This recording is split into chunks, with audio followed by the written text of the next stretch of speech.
Welcome to the Basic Principles in Quaternary Geochronology lecture. This lecture is co-funded by the Erasmus Plus program of the European Union. Quaternary geochronology can be considered as a set of strategic approaches to the research of the age of a material, a geofeature, or of a geological event. The approaches and the methods can be differing in theoretical level, in the type of the results, and in the type of geological settings that they apply. Some of the methods are using high technological equipment, and others can be produce results with simple field measurements. No single method has emerged that is applicable throughout the Quaternary to common material of this age. Thus, there is a necessity for various strategies and methods to be developed for the interpretation of a geological problem. There is a variety of methods that they can apply through the Quaternary. Some of these methods we will examine in detail in the context of this lecture. Let's start with the classification of the methods. In the past decades, considerable progress has been made in estimating the age of Quaternary deposit and surfaces. These efforts use methods that range from traditional geologic analysis, such as stratigraphy and correlation, to high-precision analytical techniques, such as those used in isotopic dating. Consequently, terminology for Quaternary dating methods has evolved along times that describe the type of age information provided by the methods. Coleman et al.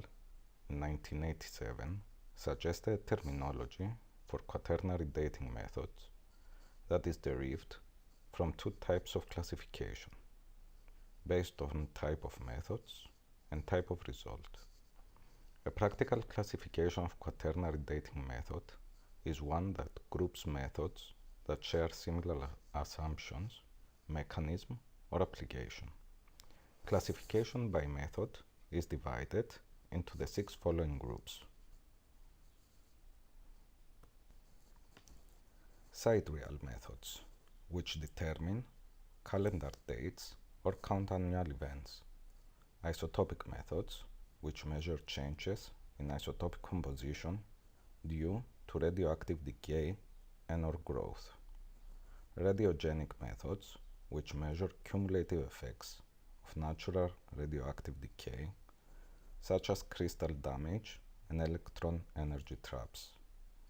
Chemical and biological methods, which measure the results of time-dependent chemical or biological processes. Geomorphic methods, which measure the cumulative results of complex, interrelated physical, chemical, and biologic processes on the landscape. Correlation methods, which establish age equivalence using time-independent properties. The most useful classification of dating methods is based on the types of results that they produce. The classification listed below, it divides dating methods into 4 categories. Numerical age methods are those that they produce results on a ratio or absolute scale. Calibrated age methods can provide approximate numerical ages. Relative age methods provide an age sequence, and most provide some measure of the magnitude of age differences between members of a sequence. Correlated age methods do not directly measure age. They produce ages only by demonstrating equivalence to independently dated deposits or events. Considerable overlap exists in these classes. For example, measurements of amino acid racemization may yield results as relative age, calibrated age, correlated age, or numerical age, depending on the degree to which calibration and control of environmental variables constrain the reaction rates. In addition, the grouping by type of results may considerably different than that by type of method. For example, some isotopic and radiogenic methods routinely produce numerical ages, where others are more experimental or empirical and require calibration to produce numerical ages. Such methods commonly serve as calibrated age methods, but under unfavorable conditions, they may produce only relative ages. Let's continue with our first dating method, Dendrochronology. Dendrochronology is a dating method based on variation in annual growth ring of trees. Tree growth responses to climatic variations throughout a region, which allows cross-dating of the rings between the trees. Ring growth responds to physical disturbance or changing environment, which allows the dating of causative geologic events. The ability of tree ring analysis to yield the actual or relative year and even the season of growth disturbance is almost unique.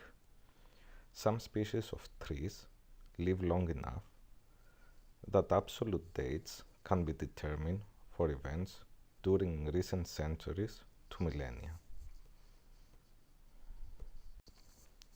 Tree ring analysis, or dendrochronology, is based on the strong tendency of trees in temperate to boreal regions to grow one growth increment of xylem cells per year on the outer portion of the wooden stem, just beneath the bark.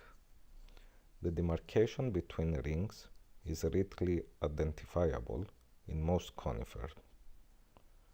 In broad-leafed trees, most ring porous species have well-defined rings with vessels or pores concentrated at the beginning of each ring. Ring boundaries in diffuse porous angiosperms have less clear definition and are most difficult to see. In many species, there can be false and missing rings due to unusual growth conditions or trauma. Therefore, the simple counting of rings can be an unreliable method of determining the actual age of a ring. The known datum is the outer ring and the season of sampling. Cross-dating synchronizes the ring width pattern back in time to establish exact calendar years of ring formation. A correctly dated time series of ring width is called a chronology. Usually, it includes information for several trees to tens of trees.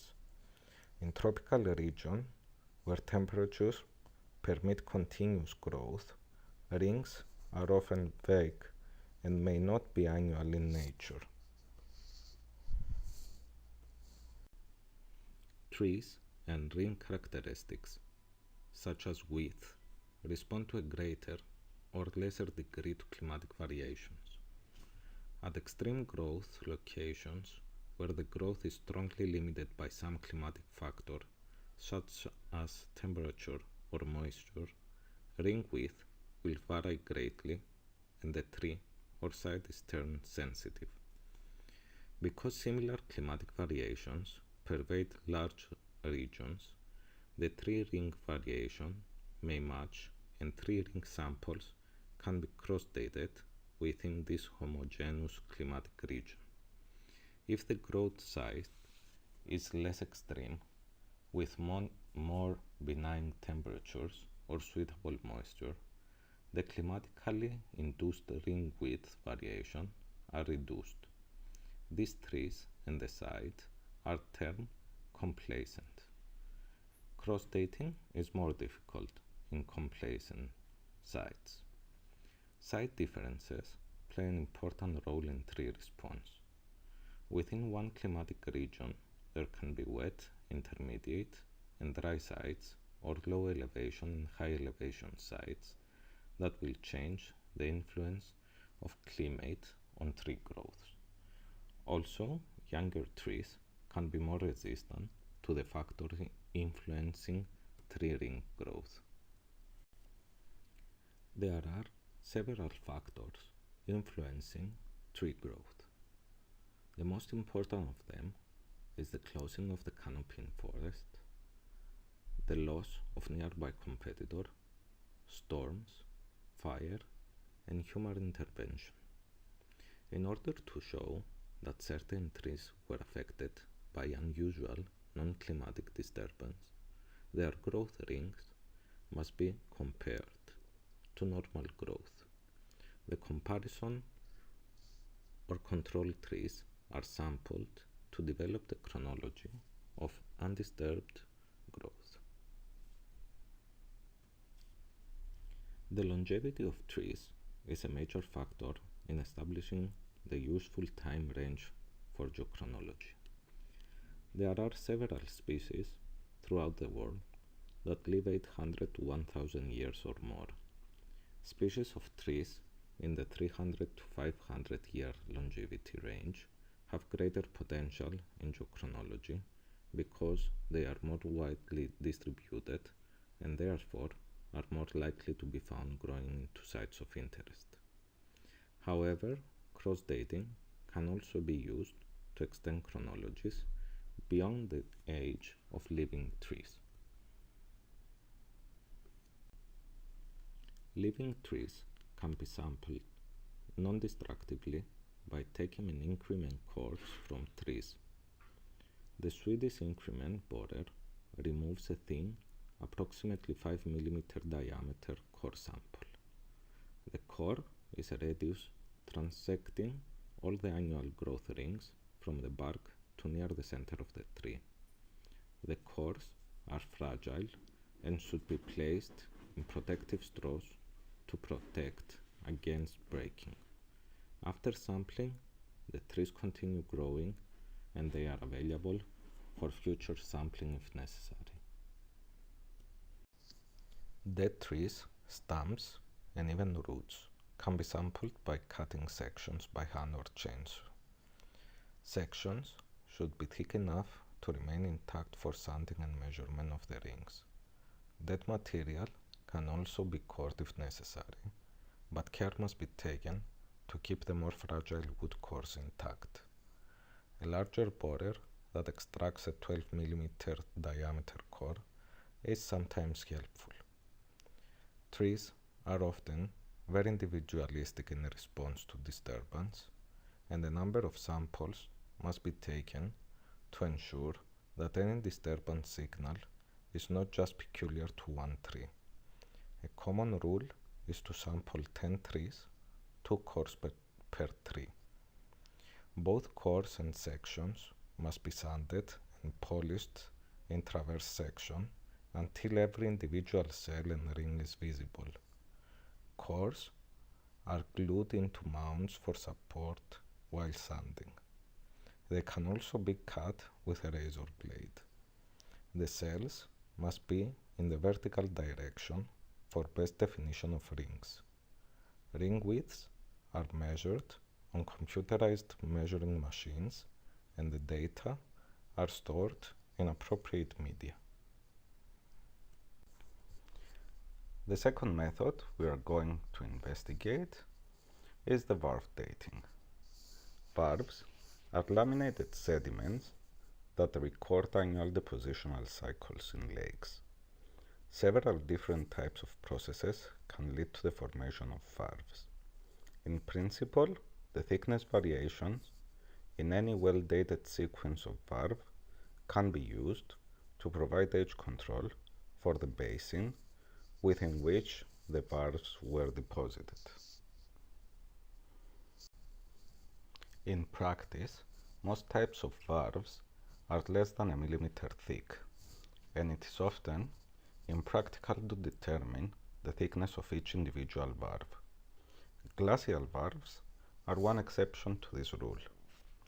Glacial varves are silt clay couplets that form in lakes which are fed by runoff from one or more glaciers.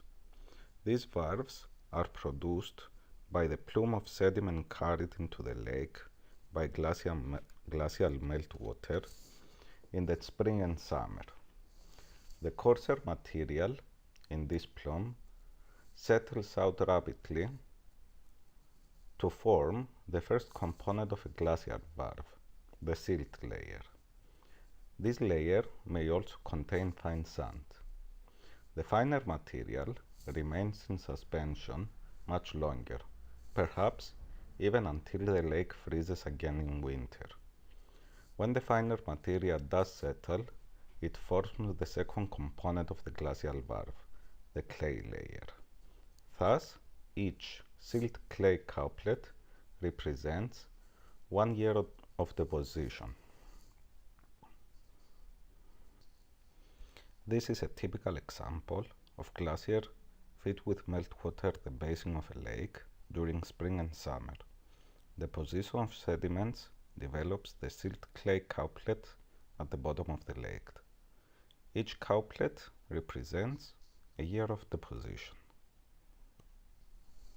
The basic assumption of varve dating is that within a given basin, the sequence of varves deposited at any site during given time interval will have the same pattern of thickness variation as any other site.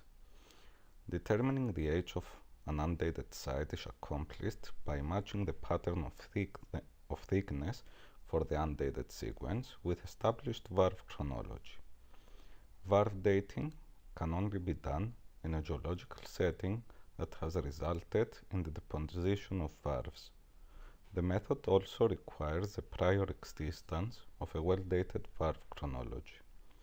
As noted above, the only varve sequence that meet these requirements are glacial varves. Although there is no reason why glacial varve dating cannot be used with glacial deposits of any age, most known glacial varve sequences were deposited since the last glacial maximum. The primary information that is needed for varve dating is a record of the pattern of thicknesses in the undated varve sequence. The most common technique for obtaining this information for glacial varve is to lay a strip of paper against the cleaned vertical face of the outcrop and to mark the position of each varve boundary on the paper. Enough material should be removed from the face of the outcrop to expose fresh, somewhat moist material. If the exposed material is too dry, it may be difficult to see the boundaries clearly. The same problem can occur if the outcrop is too wet. In extreme cases, water may seep onto the face of an exposure due to the higher permeability of the silt layer. This water can cause the silt layer to erode preferentially, distorting the record of the thicknesses variation. If the glacial varves are very moist, they can be collected as slabs or blocks, which can be allowed to dry slightly until the boundaries become apparent. It is also possible to collect cores of varve sediments.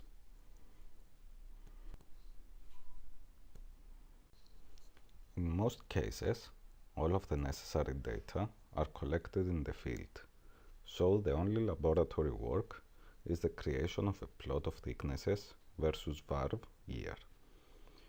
If very thin varves are present, as is often the case for non-glacial varves, it may be possible to use photography or radiography on a core of sediment to estimate how many varves there are and to measure the individual thicknesses.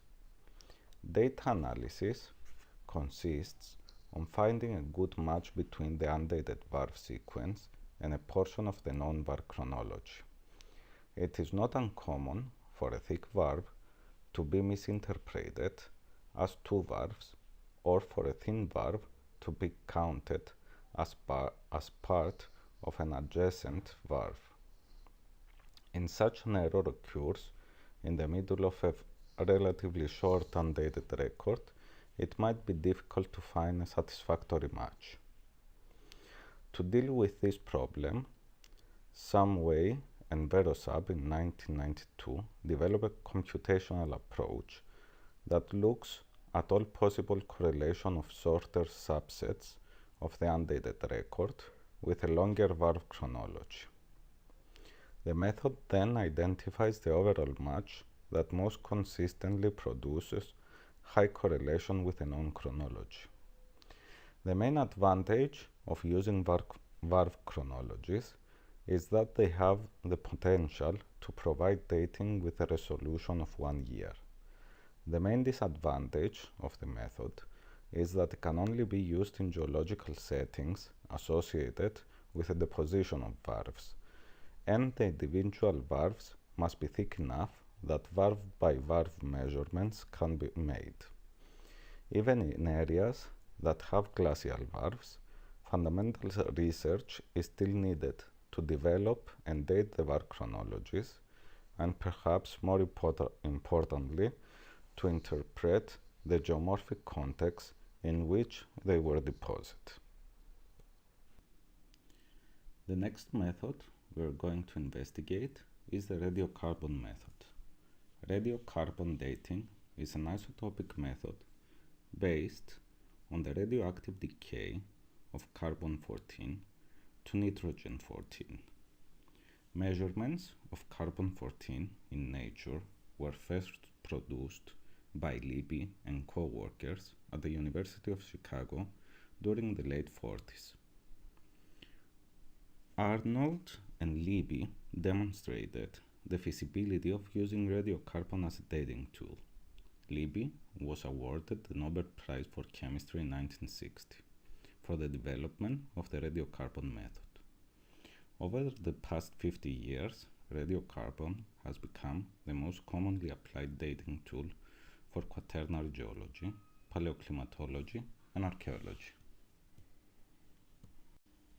Carbon has 3 naturally occurring isotopes.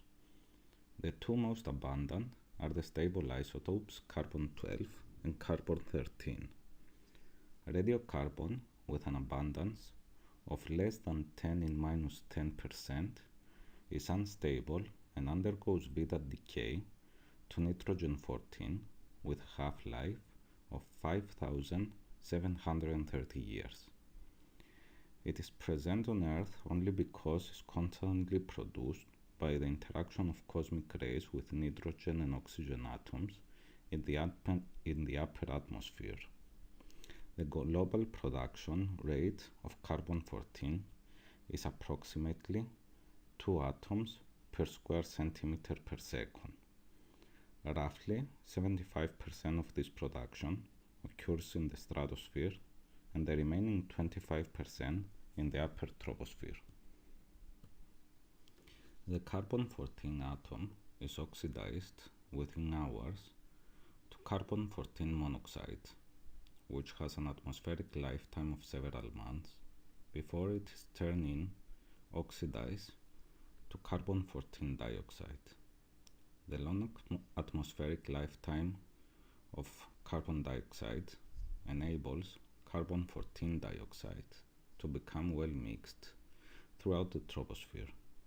The steady state of carbon-14 content of the atmosphere is determined by the exchange of carbon in carbon dioxide with that in ocean and biospheric reservoirs. The relatively rapid cycling of carbon between the atmosphere and living biosphere allows plants to maintain a carbon-14 activity which is approximately equal to that of the atmosphere. Tissues of animals which consume plants and have lifespans which are short relative to the half-life of carbon-14 will similarly reflect the carbon-14 activity of the plants they consume.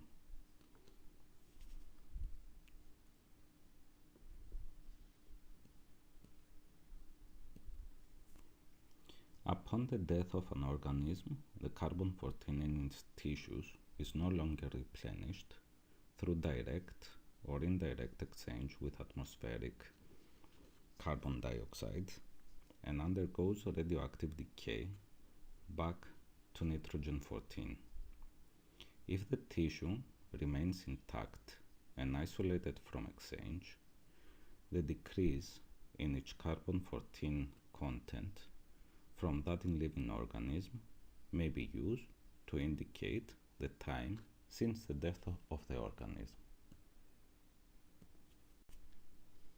Calculation of a radiocarbon age requires the assumption that the carbon-14 content of the carbon originally fixed in plant and animal tissues equal that of the atmospheric carbon dioxide during pre-industrial times. There are two major problems with this assumption.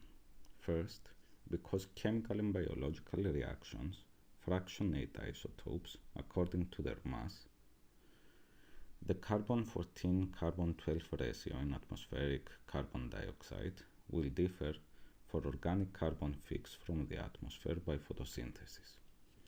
This is easily corrected by measuring the degree to which mass-dependent fractionation affects the stable carbon-13 isotopic content of the sample, and assuming that the fractionation of carbon-14 will be approximately double of the carbon-13.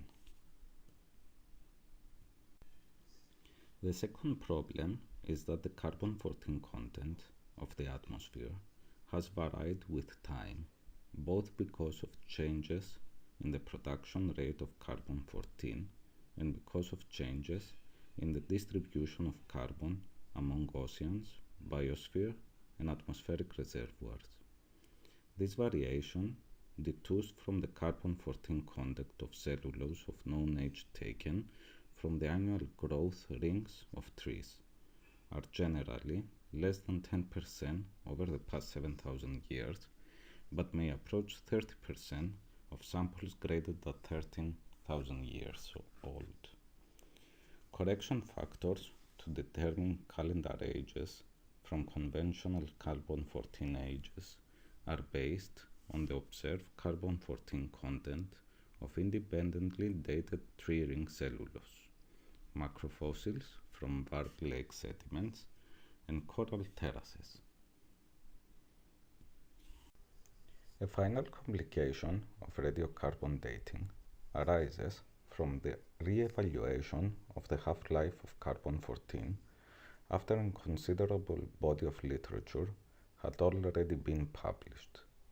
The convention which has been established is to use the older Libby half-life of radiocarbon, 5,568 years, for calculation and reporting of conventional radiocarbon ages. Calibrated ages are those which have used the existing tree ring records to determine the calendar years associated with a radiocarbon age. Radiocarbon dating is applicable to organic matter formed from photosynthetically fixed carbon within the last 50,000 to 60,000 years. The usefulness of radiocarbon dating method is limited by several factors. Some of them are the variations of carbon-14 in atmospheric carbon dioxide in the past, the overall accuracy of the radiocarbon analysis, including background contamination, and the proper selection of samples in the field for dating. The applicable range is generally more than 300 years and less than 55,000 years. The younger time range limit stems from a decrease in the carbon-14 content of the atmosphere recorded by known age tree rings. The older time range limit is primarily due to problems associated with contamination of samples with tiny amounts of modern carbon, either during sample processing or due to contamination in the soil or sediment matrix, or due to carbon-14 produced in situ in the sample by cosmic ray bombardment. To be suitable for radiocarbon dating, A sample must contain carbon originally fixed from atmospheric carbon dioxide and must have a clear relationship in its geologic context to the event to be dated. Examples of materials commonly measured are wood, seed and pollen, charcoal, bone, peat, or carbonate shells. Also measured, but of more questionable use in terms of dating, are bulk organic sediment from lakes or paleosols. The quality of dating relies more on the field relation and geological setting of the sample than on the method of radiocarbon dating itself. For the sample collection in the field, great care should be taken in describing and labeling the material according to its location in an outcrop. A mark photograph or sketch of the outcrop is extremely helpful, as pit or trenches often must be filled in before radiocarbon data become available. Samples should be stored in containers which will prevent contamination, such as aluminum foil, glass bottles, polyethylene bottles or bags. Samples sealed in glass containers, if moist and exposed to light, may be contaminated by algal or fungal growth. Samples should be accurately labeled with location, date, type of material, and other incidental information. Two different methods are presently in use for measuring the radiocarbon content of organic matter. The first measures the carbon-14 activity of the sample by decay counting of using gas proportional counting of carbon dioxide, methane, ethylene, and rarely ethane, or by liquid scintillation counting of benzene. The second method is accelerator mass spectrometry. AMS uses a particle accelerator to achieve energies high enough to measure individual ions of carbon-14. The accuracy and the precision of both decay counting and AMS measurements are similar. Procedure for sample pretreatment and measurement vary greatly depending on the amount and type of the material to be measured and on the method for measuring carbon-14. Cleaning and chemical preparation procedures are similar for both AMS and decay counting. The goal of sample pretreatment is to ensure that the material to be dated is free from contaminating carbon of different age. Some procedures, such as those for extracting cellulose from wood or collagen from bones, focus on isolation of an original organic constituent which has not degraded and which is unlikely to have been added to the fossil after deposition.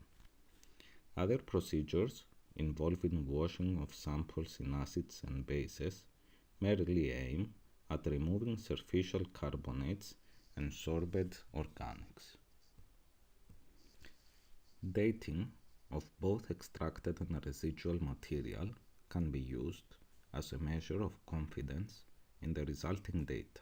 There is a little difference between the carbon-14 content of extracted and residual carbon. The age obtained is probably robust. Large differences in age lead to diminished confidence that the date of the residual portion is totally free from contamination. We are moving on our last method for this lecture. Radiogenic methods, OSL and TL. Significant innovations during the past 2 decades in dosimetry-based techniques such as thermoluminescence and optically stimulated luminescence provide improved capabilities for dating quaternary sediments.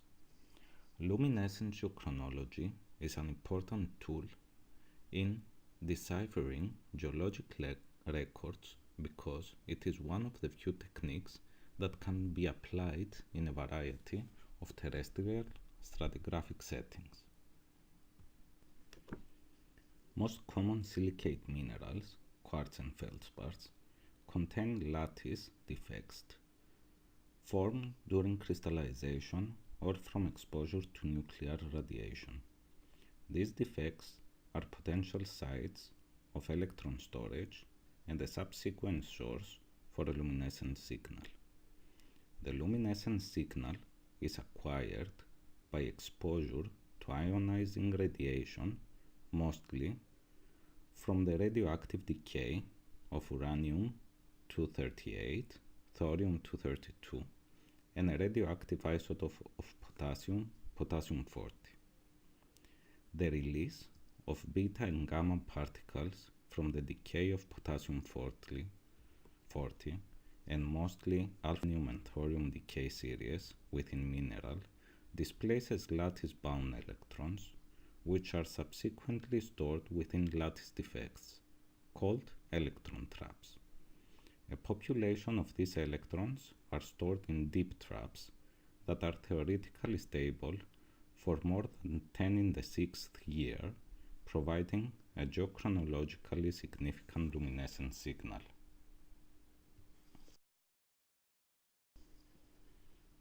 In silicate minerals, when radiation interacts with a crystal, energy pushes an electron into the conduction band and leaves a hole in the valence band. The electron may become trapped at a defect site for some time. When the crystal is stimulated by light or heat, the electrons in the trap are evicted into the conduction band. From there, they can recombine with holes at the luminescent centers, resulting in the emission of a photon or light, the luminescent signal that it is observed in the laboratory. Ideally, the luminescent signal increases with time, reflecting a longer exposure to environmental radiation. Heating of sediments causes vibration of the mineral lattice and eviction of time-stored electrons from traps. Some of these electrons may reach luminescent centers and result in the emission of light. Thus, the luminescent signal is proportional to the total exposure to environmental radiation, which is a function of time. Sediment grains act as long-term radiation dosimeters with a luminescent signal, a measure of radiation exposure during burial period. The radiation level responsible for producing the luminescent signal is termed equivalent dose, and determining this value solves half of the luminescence H equation. The other half of this equation is the dose rate, which is an estimate of the environmental radioactivity of the sediment for the time of the burial. Optically stimulated luminescence has emerged as a promising quaternary dating method, particularly for sediments that receive brief exposure to light prior to deposition. The OSL clock, as in thermoluminescent dating, is reset by exposure of sediments to sunlight prior to deposition. A fundamental difference between these two methods is that OSL measures a time-stored luminescent signal by exposure to light, whereas thermoluminescence is measured by heating the sample to approximately 450 degrees Celsius. This difference in measurement of the accumulated dose is critical.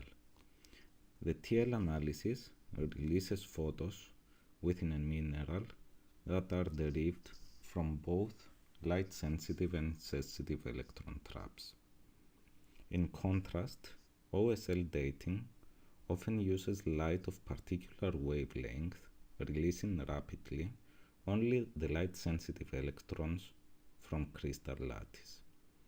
The decrease in the OSL signal after 20-second exposure to sunlight is equivalent to the reduction in the TL signal after a 20-hour light exposure.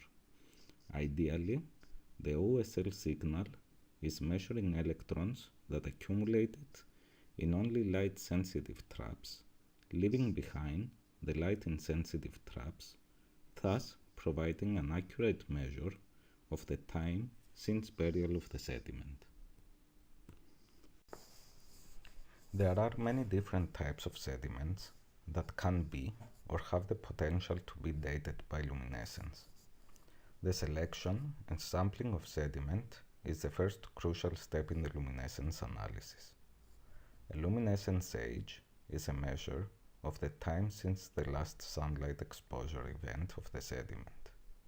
In general, the preferred sediment for luminescence dating has had prolonged exposure to sunlight prior to deposition, dated as a relatively homogeneous stratigraphic unit, and has not undergone significant water content variation or diagenetic changes during burials. In many sedimentary settings, the fine-grained polymineral fraction is preferred for dating. Sediment that is rapidly deposited and receives little or no light exposure is inappropriate for luminescence dating. Tills, debris flows, coarse-grained colluvium, liquefied sediments, and some deltaic fluvial, glacial, and lacustrine sediments receive insufficient sunlight exposure with deposition. This sediment yield substantial overestimates in age by the previously mentioned methods, providing limited credible chronological control. The temporal limitation of luminescent techniques is difficult to assess because of the many different factors that controls the acquisition and retention of the luminescent signal. In general, the luminescent techniques are most useful for sediments spanning the past 100 kiloannum, but may be applicable in certain situations to approximately 500 kiloannum or more. Precision of the techniques is usually between 5 to 20%, with maximum resolution on time scales of 10 to 30 to 10 to 50 years. Low environmental dose rate, it is important for extending the longevity of the luminescence method. Dose rate is a measure of the level of natural radiation that induced the electron charge transfer, which eventually measured in the laboratory as luminescence. The lower the environmental radiation, the slower the buildup of displaced electrons, and slower the resultant luminescence level. Sampling method. Approximately 30 grams of sediment should be collected, though more or less sediments may be adequate depending on the concentration of the chosen particle size for luminescence dating. The geological luminescence signal of sediments is reduced with exposure to sunlight. Thus, care must be taken not to expose the sediment to light during sampling. It is particularly critical that sediments for OSL analysis are completely shielded from sunlight during sampling, because a few seconds of light exposure could significantly reduce the OSL signal. Prior to sampling, the section should be excavated back at least 20 cm to expose a fresh face. Immediately prior to sampling, the face should be scraped free of surface light exposed grains. Fine-grained pliable sediment can be directly sampled by pushing the sampling container into the clean section phase. Light and moisture-tight containers are used in sampling. Black film canister are inexpensive and will not allow moisture loss if the cap is sealed with electrical tape. If the sediment is coarse-grained, hardened, or excessively dried out, other techniques are employed. Cohesive sediment can be sampled by cutting out a block and wrapping it into aluminum foil or by placing it in a tin. Indurated sediments can be sampled by hammering a metal pipe into section. It is recommended that an additional 500 to 800 grams of sample be taken from the same layer for dose rate, mineralogic, and granulometric analysis. This sample does not have to be sealed from light or moist loss. Laboratory measurement of luminescent signal requires detection of released photons and amplification and scaling of the photon signal. Photons released with heating of sediments are detected by a photoelectric material within the photomultiplier tube, which results in a proportional emission of electrons. These pulses of electrons are amplified and then scaled by a rate meter to photon counts per second as a function of heating temperature for the sample. The generation of an optically stimulated luminescent signal from sediment relies on excitation from light sources, which release considerably less energy than heating for liberating certain time-dependent photons.